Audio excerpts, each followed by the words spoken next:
Alloh taolo Qur'oni Karimda erkaklarning zimmasiga yuklagan. Biz ayollar esa oila boshimizning yordamchilari, bosh maslahatchisi sifatida murosa bilan hayot kechirishimiz ayni muddaodir. Bugungi suhbatimizda ana shu zarur mezon, oilada xotinning huquq va majburiyatlari haqida so'z yuritamiz. Ushbu mavzu yuzasidan suhbatlashish uchun oliy ma'lumotli oila psixologi, tarixchi, mustaqil tadqiqotchi Umidaxon Inomova bo'ladilar. Assalomu alaykum. Sizni studiyamizda ko'rib turganimizdan juda ham mamnunmiz. Va alaykum assalom. Rahmat.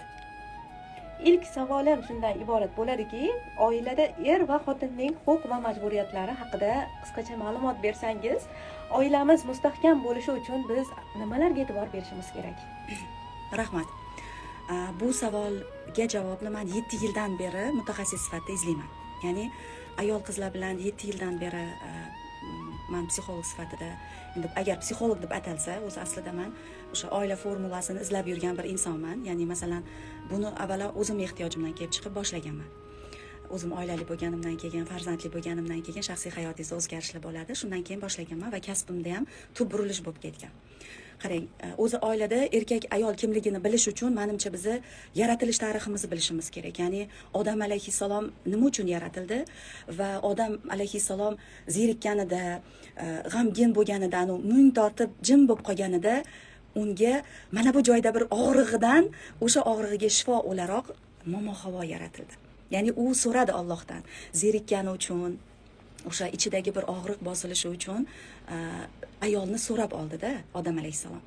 Endi qarang, men har doim ayollarni aytaman, oilada ayollar ham havo, kislorod va yurak.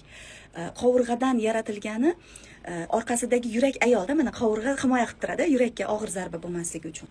Menimcha oilada erkak ayol haqqi huquqlarini talashuv jarayoni bu g'arb ta'limotidan kirib kelgan. Aslida sharqda bu narsaga ehtiyoj yo'q. Agar tarixni bilsangiz, ayol o'zini maqomida, o'zini go'zal oliy maqomida avliyolar, donishmandlar, buyuk daholarning volidasi, tarbiyachisi sifatida bor va erkak qo'rg'on.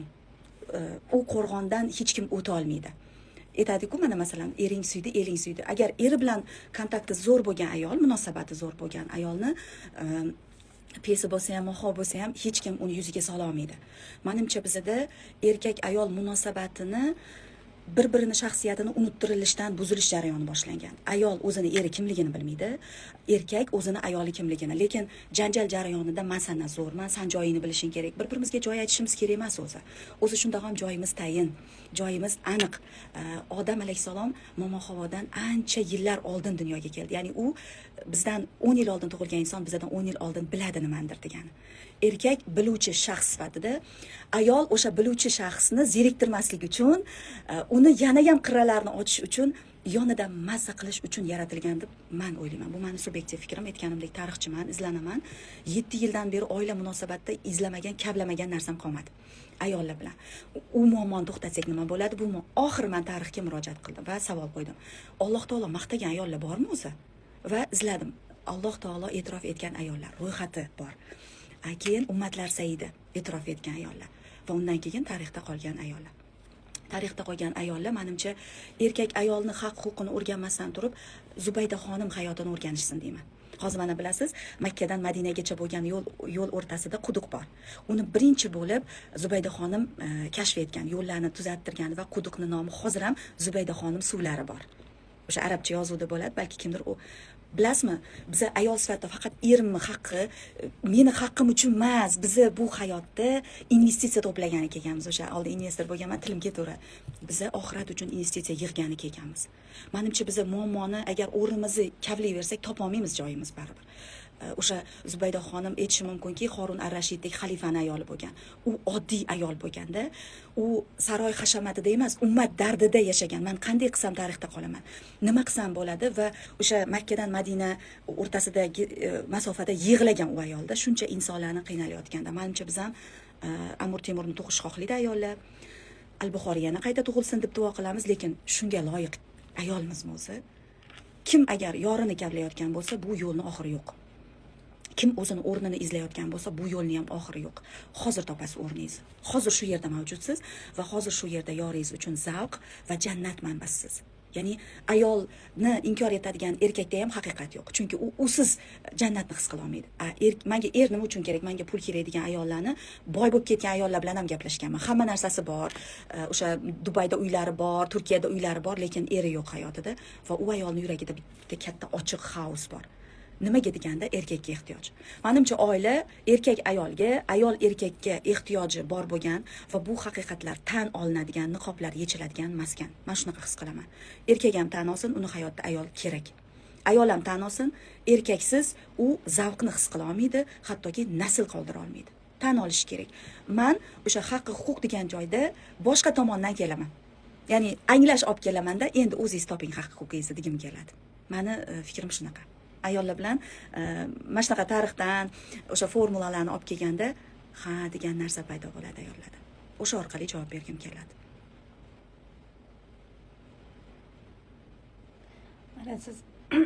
Mana siz aytib o'tdingiz haq huquqlar haqidagi fikrlaringizni. Aytingchi, oilada er va xotinning huquq va majburiyatlarini anglashi uchun ularda avvalo qanaqadir ruhiy tayyorgarlik bo'lishi kerakmi?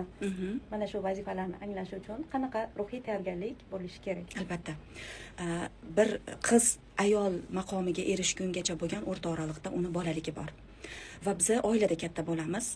Agar ota-onasi o'lgan bo'lsa ham yetimxona ham bir oila baribir-da. Masalan, ota va onadan mavjudmiz. Aytiladiki, insonning otasi noma'lum bo'lishi mumkin, lekin onasi aniq bo'ladi-da baribir.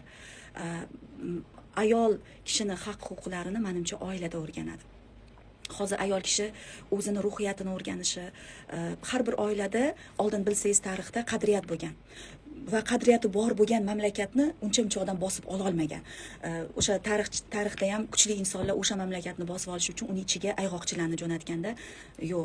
Masalan, Amur Temurning davrida ham Osmonli imperiyasini o'rganasizmi, ularda bitta qadriyat bo'lgan. Tashqaridan dushmani yordam so'rab kelsa ham, uni o'sha davlatga bermagan. Nimaga desa, yordam so'rab kelgani uchun. Bermagan, urush qilsa qilgan, qon to'ksa, nimaga? Qadriyatini buzmagan. Bizada-chi, bizada menimcha sharq qadriyati ko'tarilib ketdi-da. Yarimta g'arbda yotibmiz, bilmaymiz nima qilish kerak. G'arbning erkinligi yoqdi ayollarga, juda yoqyapti.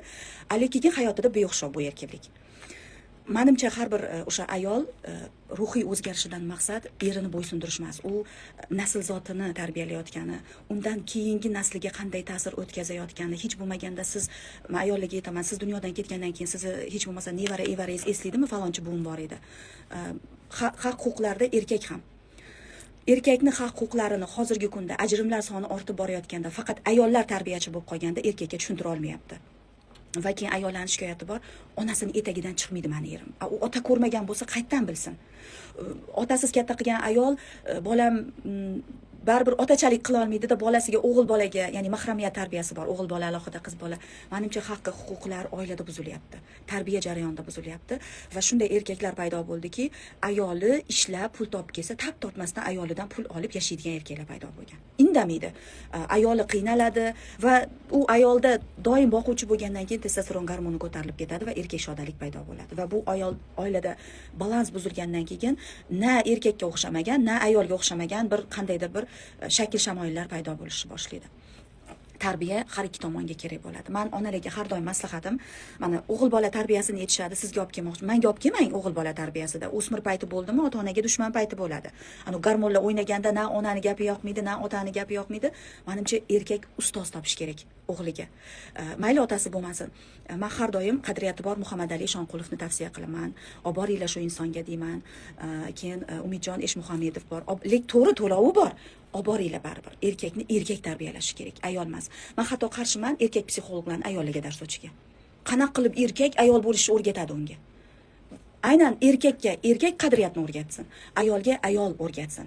Mana shu narsada tavsiya beraman. Baribir tarbiyaga bog'liq. Ishoning, u 20 yoshida nimanidir qilyaptimi, u o'rgangan. Biz ham Italiya taomlarini o'rganishga qiynalamiz. Onamiz pishirgan oshni ko'zimizni yumib qilib ketaveramiz. Ayollarda ham xuddi shunaqa. Tarbiya, haq huquqni anglatishda bu tabiiy holatda o'rgatiladi. Tabiiy o'tirib olib dars qilib, fizika, matematikani o'rgatganda emas, tabiiy yashab o'rgatiladi. Menimcha o'sha ersiz tarbiya qilinayotgan, otasiz katta qilinayotgan bolalarda buzilish jarayoni bo'ladi. Illo bu yetimlik emas. Mana ayollarda ham erdan ajrashgan ayol bilan beva ayolning farqi bor. Bevalik bu maqom har doim. Alloh taolo qadariga yozgan narsani islohini o'zi beradi.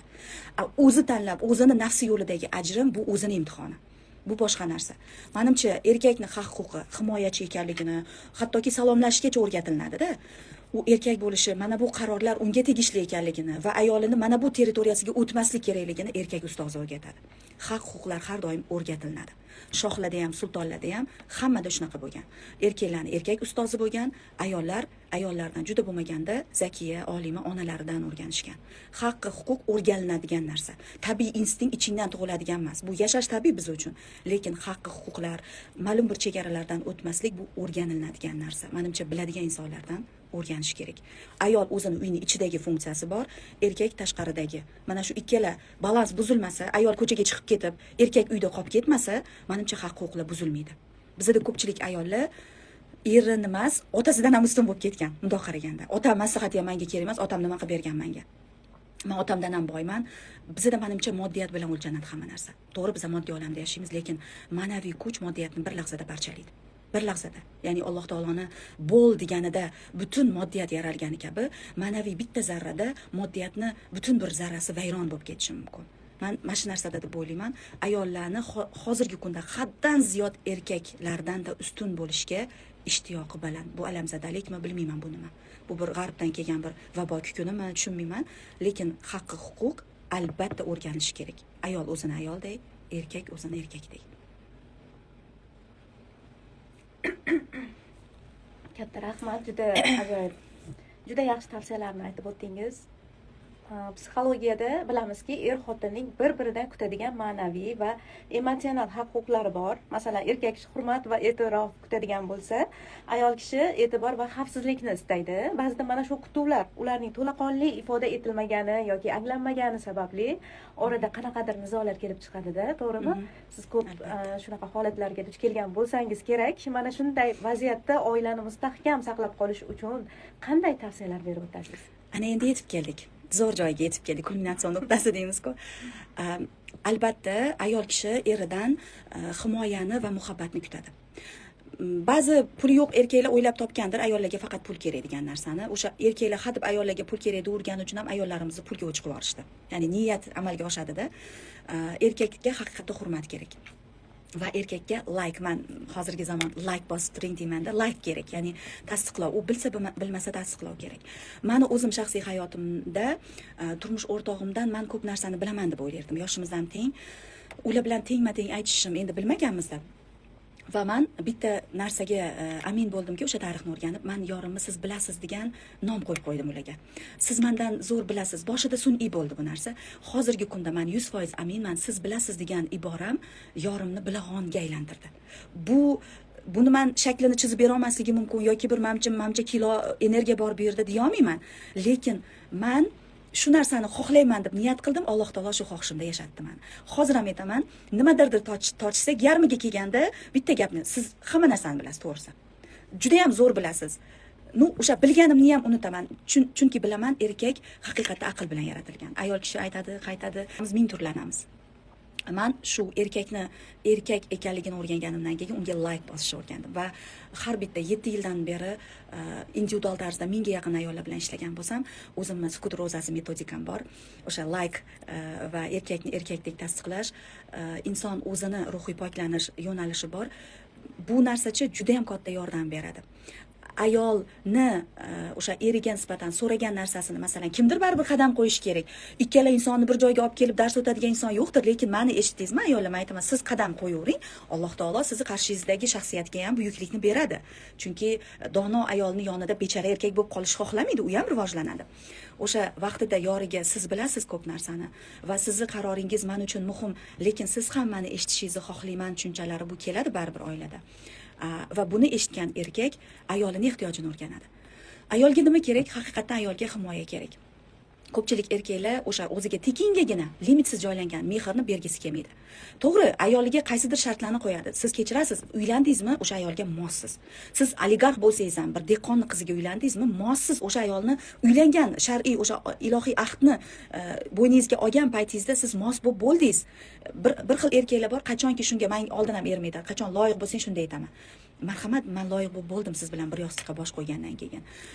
Va erkaklar menimcha loyiqlik darajasini ilohiy ahdga rozi bo'lganida bilish kerak va ayoliga hadeb siqib suvni ichavermaslik kerakda. Menga sen loyiq bo'lsang pul beraman, loyiq bo'lsang nimadir qilaman. Erkakning mehri bu sen menga keraksan deb qo'pol aytib qo'ysa ham, keyin men bu ehtiyojlaringga ishlatib kamgina bo'lsa ham pul berishi.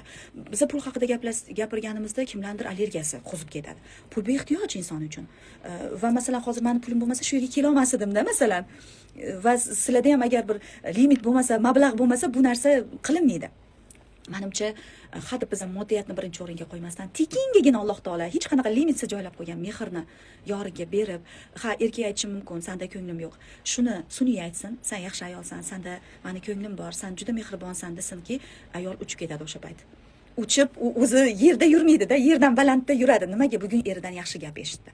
Bugun eridan mamnun bo'ldi. Va endi qarang, buni javobi sifatida baraka bu ilohiy ne'mat. Hech kim buni buxgalterlar ham, eng zo'r IT nimalar ham hajmini o'lchab bera olmaydi-da. Senda menimcha kilolik baraka bor ekan. Yo'q, baraka bu ilohiy ne'mat.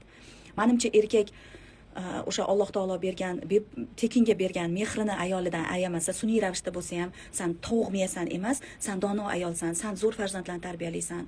Baribir ming ahmoq ayolning ham bitta zo'r tomoni bor. Ishonavering, Alloh taolo bizani baribir sirli va go'zal qilib yaratgan. Biz erkakning ichini ham 100% bila olmaymiz, ayolni ham, chunki o'zimiz egamiz emasmiz, doim o'rganamiz. Bitta narsa talab qilinadi erkaklardan. Kichik bo'lsa ham mablag' berib, men xotinjon kam kostingga ishlat, men seni yaxshi ko'raman, sen menga keraksan. Boshida sun'iy bo'lishi mumkin, buni Alloh taolo tabiiylashtiradi. Va ayollar ham o'sha erga layklarni bosib, siz ko'p narsani bilasiz deyishligi bu yolg'on emas, bu haqiqat. Alloh taolo shu so'ziga baraka berib, hech gap emaski, eri bilag'on bo'lib qolishi.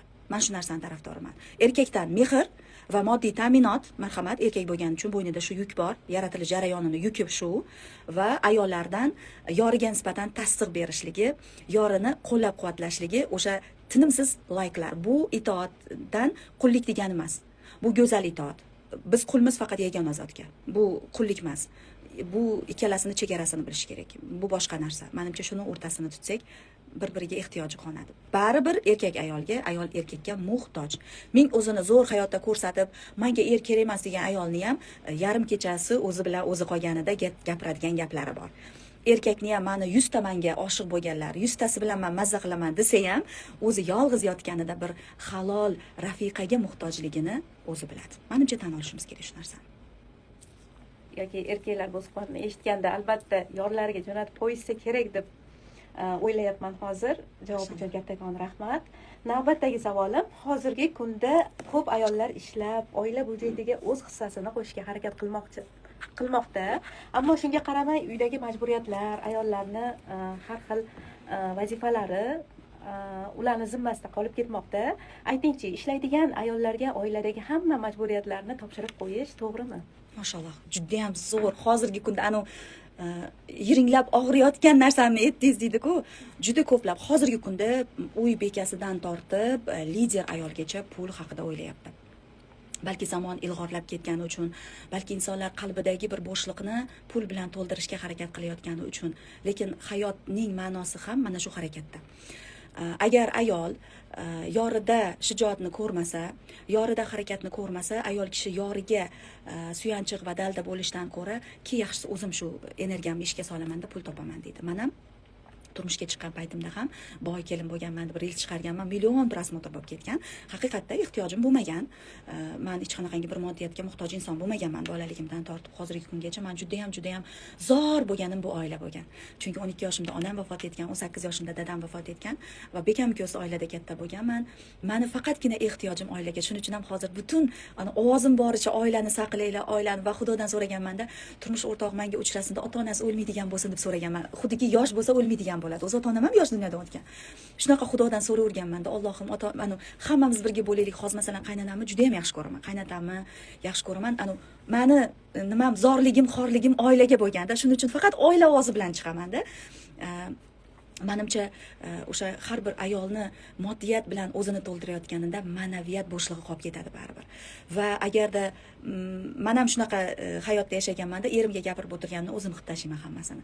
O'zim qilaman, o'zimda bor-ku deb ehtiyojsizlikdan er-xotin jinsiy munosabat uzoqlashadi. Chunki ayol o'zini ehtiyojlarini moddiy tomondan o'zi qoplab kelayotganidan keyin uni moddiyati bilan bog'lanmagan erkak yo'q, qarasa hech bir ehtiyoji yo'q erga va albatta to'shaklar ham alohida bo'lishni boshlaydi. Ya'ni bir-birisiga ehtiyoj xunuk holatda ayriliq, energetik ajrim deyiladi.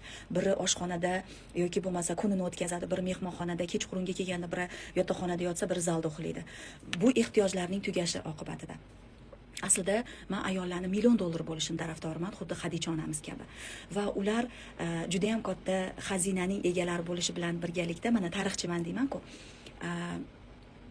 Xadicha onamiz o'zi tarixda badavlat ayollar juda ham ko'p bo'lgan. Bibi xonimni aytasizmi, o'sha Zubayda xonimni aytasizmi? Ular xazina egasi bo'lgan, lekin ularning hayotida eng katta boyligi yori bo'lgan.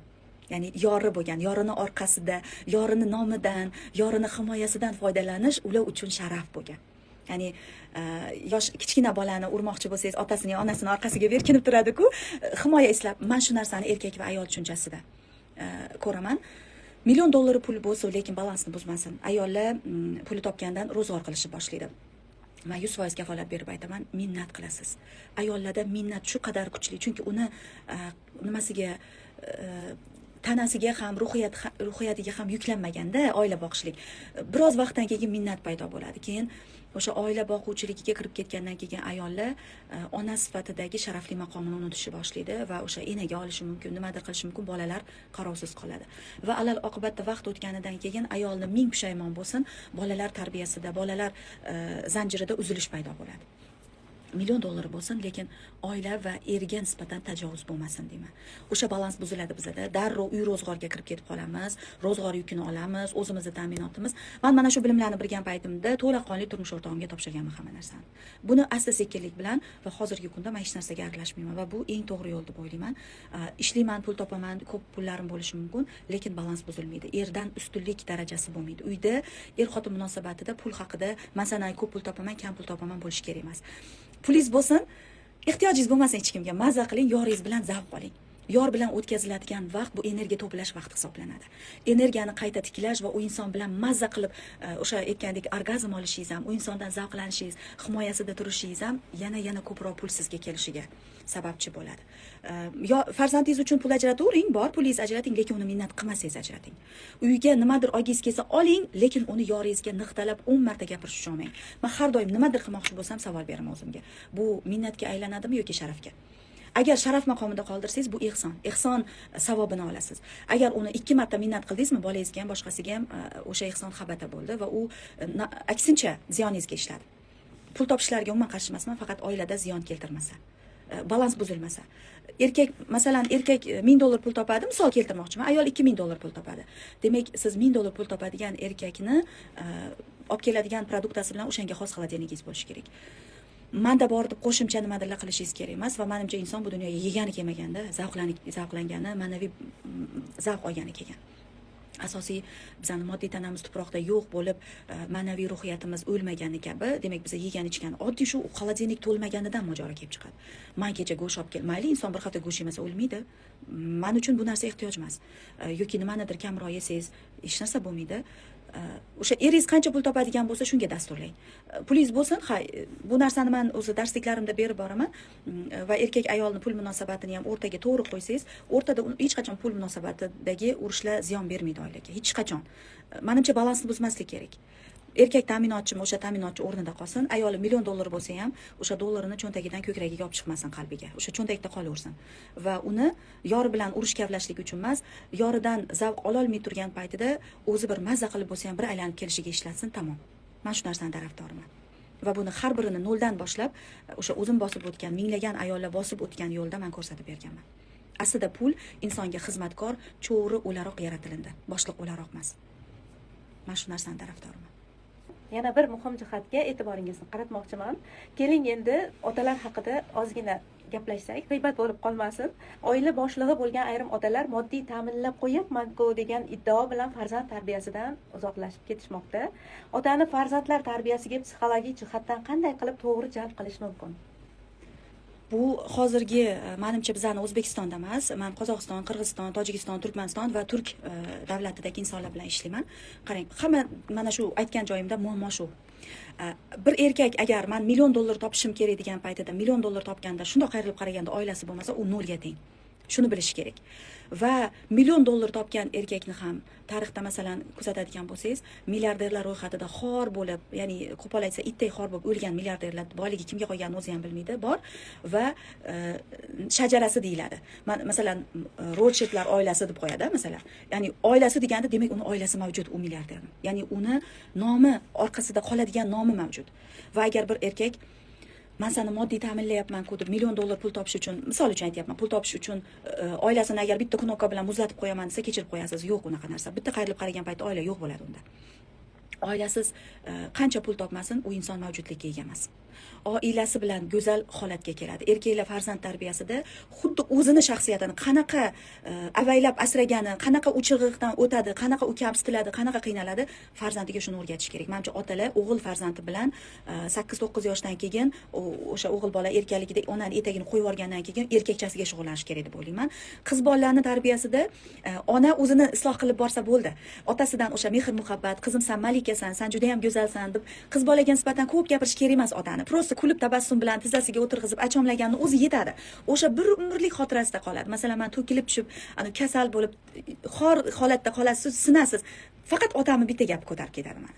Senga mumkin, sen ayblisan, sen zo'rsan. Ummi Gulsumdirdi menga. Meni ismim Ummi Gulsum bo'lgan. Sen meni Ummi Gulsumimsan degan gapdan ko'tarilaman. Qancha pul sarflab o'qimadim ustozlarda, zo'r hayot yo'lida yordam berdi, lekin o'zingiz bilan o'zingiz yolg'iz qolganda nimadir xavf ochiladi, ko'chingizda to'g'ri kelib qolgan payt dadam o'sha gapidan uyg'onib ketaman. Menimcha otalarni qiz farzandi uchun qiz farzandini achomlab bag'riga bosib, sen yagonasan deyishlari. O'g'il farzandiga erkak bo'lgin, sen erkaksan degan gapni ko'p ishlatish kerak. U erkak ekanligini butun hujayralari qadar, atomlari qadar men erkakman degan o'zi motivatsiyasi bo'lishi kerak. Va agar o'g'il farzandiga vaqt ajratmagan millioner bilsinki, to'playotgan pullarini kimga to'playotganini o'zi ham bilmaydi. Agar farzand tarbiyasida qiz farzandini mehr bilan, muhabbat bilan xavfda qoldirgan o'sha boy ota, men ko'p badavlat insonlarni qiz farzandlari ajrimi bilan ishlayman. Pul topaman, million dollar topaman, zo'r bo'laman deb turib farzandga o'sha mehr bermasligi, bu keyin turmushga bergan qiziga 100 ming dollarga o'sha bankovskiy uy olib beraman senga desa ham erni o'rnini to'ldirib bera olmaydi. U nima qiladi? Otadan sevgi muhabbat olmagandan keyin u boshqa bir shaxsiyatdan ham topa olmaydi u narsani. Bizda ilohiy agar tuyg'u, bizda agar yerdagi xudolaring kim desa ota-ona deymiz biz o'ylanmasdan. Agar shunday savol berilganda, biz uchun bir ilohiy shaxs bular. Kim bo'lishidan qat'iy nazar, urib tarbiyalaganmi bizani, boshqami, baribir biz uchun ota-ona maqomi juda ulug'. Menimcha qiz bola tarbiyasida otadan juda ko'p narsa talab qilinmaydi. Juda ham ko'p narsa hech qachon talab qilinmaydi. Mehr, muhabbat, sen menga keraksan. Eng zo'ri uni onasini xor qilmasligi. Bir erkak o'zini ayolini xor qilmayotgan paytida bilsinki, u ayolni otasidan qarg'ish olmaydi. U ayolni akasini nafsoniyatiga tegmaydi va u ayolning zurriyoti bo'lgan o'zini farzandlarini ruhan majruh qilmaydi. Erkakdan talab qilinadigan narsa, erkaklarda masalan men pul psixologiyasini ko'p o'rganganman, investor bo'lganman, deklaratsiya qonunini o'rgatadi ustozlar. Deklaratsiya qonunida bir badavlat erkak yo'l erkak birinchi oilasi bilan chiqadida, o'sha oilasi bilan birgalikda mazza qilgan jarayonda million dollar topadi. Million dollar topganda sayohatga chiqadi. Sayohatga chiqqanida ishi ishlab ham turaveradi. Ya'ni o'zini nima deydi, tizimlashtirib, ish ham bo'laveradi. Sayohatda kitob ham yozaveradi. O'sha sayohatda yana boshqa bir rejani ham qilaveradi. Unda yana oila bilan baxtli. Deklaratsiya qonuni hamma narsaga ega bo'la olasan fikrini uqtiradi. Ya'ni Alloh taolo aytmaganki, sen avval birinchi 10 yillikda mana buni qilishing kerak, keyingisida mana bu nasib bo'lsa bo'ladi. Yo'q unaqa narsa, cheksizlik berilgan bizga. Bir erkak agar pul topaman deb oilasini tashlab qo'yayotgan bo'lsa, marhamat, u o'sha tarixdagi xor bo'lgan millionerlar deb yozsa, ro'yxatdan chiqib keladi. O'sha o'layotgan paytida bir ma'shuqasi zaharlab o'ldirgan yoki itiga meros qolgan yoki undan hamma bezor bo'lgan bir shaxs paydo bo'ladi. Menimcha eng zo'r, masalan, o'zimiz real hayotimizda uyalishmaydida. Masalan, ayoli bilan shunday achomlashib turganini ham, ayoliga shunday bir hurmat bilan yonimda ayolim bor deyishdan orqamaydida. Ya'ni orlanmaydigan erkaklar. Ular aslida ayolini bir qaysidir lutvoz blogerga o'xshab ayol orqasidan chiqmadi ular. Ular shaxsiyat bo'ldi va keyin ayolini ham men ayolimdan orqamayman dedi. Birga olib ketdi. Menimcha pul topib harakat qilyapman, jim tur deydigan erkak bu shunchaki bahonachi. Agar yonida o'sha aytganimdek deklaratsiya qonuni bor, oilam bilan zavq olib pul topaman deb shior qilib chiqsa, menimcha u o'sha falonchilar sulolasi bo'lib ketaveradi va uni nasl zotiga, otasining sharafiga duo qiluvchilar ko'p bo'ladi. Otamni Alloh rahmat qilsin. Otam shunday buyuk shaxs bo'lgan deb albatta nevaralardan nevaralariga o'tadi. Ikki xil boylar bo'ladi-da, o'sha aytganimdek tarixda xor bo'lgan boylar bor, oilasi yo'q, hech kimi yo'q, uni o'sha ko'madigan odami ham yo'q, uyida chirib ketgan bo'lishi mumkin, lekin shu yerda milliard dollari bor. Lekin duo bilan mehnatini kam, masalan man turmush o'rtog'imga kam ishlang ko'p pul topib keling deyman. Ishingizga emas, daromadingizga baraka bersin Allohim deyman. Ya'ni shu narsani so'rayman, duo qilib qo'y deb ketadilar. Agar xafa bo'lgan paytimizda ham men ketidan gapirmasam ham ichimdan sevgi muhabbatimizni ziyoda qilgan yorimni Allohim o'zing panohingga topshirdim. Men bu inson bilan mazza qila olaman. Ya'ni ichimdan xafagarchiligimni shu affirmatsiya bilan yo'q qilaman. Menimcha yorini va farzandlarini duolari milliard dollardan ham ortiq. Eng qimmat investitsiya farzandlar. Men shu narsani tushuntirib berishni xohlardim. Umidaxon, juda chiroyli suhbat bo'ldi. Buning uchun sizga kattakon rahmat aytamiz. Albatta o'zim uchun ham juda ko'p xulosalar oldim. Studiyamizga tashrif buyurib, barchamiz uchun zarur va qimmatli ma'lumotlarni taqdim qilganingiz uchun sizga kattakon rahmat aytamiz. O'ylaymanki, ushbu suhbatimiz tinglovchilarimiz uchun manfaatli bo'ladi.